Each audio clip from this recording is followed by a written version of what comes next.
আপনার কি নিয়েছে আপনার কাছ থেকে? আমার থেকে নিচে শুধু আমার মানি ব্যাগটা, হ্যাঁ, মানি ব্যাগের ভিতরে টাকা ছিল। আপনাদের কি নিয়েছে বলেন তো একটু শুনি ভাই। বুঝিনি, না না এখনো তো আছে, পৌঁছায় নাই।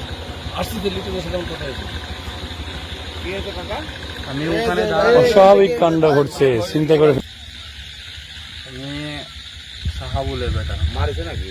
না না মারে কি নিচে কি ওটা দাগে এমনি নিচে মানি ব্যাগ নিয়েছিল। প্রথমে মানি ব্যাগ নেওয়ার পরে ফোন দিতে বলছে আমাকে একজনকে। ফোন দেওয়ার পরে ফোন যখন দিছি আমি, তারপরে ফোন কেটে দিই নাই। তার এর মাঝেই দুইজন মোটর সাইকেল নিয়ে আসছিল।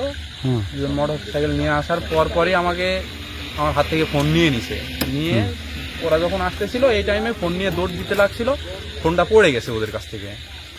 ফোনটা পড়ে যাওয়ার কারণে পরে ওরা শুধু টাকা আর মানি ব্যাগটা নিয়ে আমার কাছ থেকে চলে গেছে। কত টাকা ছিল ওরা? 1400 টাকা। 1400 টাকা? হ্যাঁ। 1400 টাকা নিরাপত্তা নাই, তাহলে বেশি কি হতে বলেন আপনাকে? এখানে আমার 1400 টাকারই নিরাপত্তা নাই।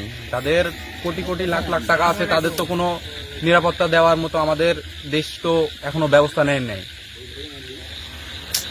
কোন শুনছি এলাকায় এরকম হয়েছে আমাদের এলাকাতে? এটা একটা আমার 20-25 বছরের এরকম কোনো রেকর্ড নাই যে এই জায়গা থেকে শালা এই চিন্তাই হবে। তাও এই সময় রাত গভীর হয় না, কিছু হয় নাই? 7টা 7:30।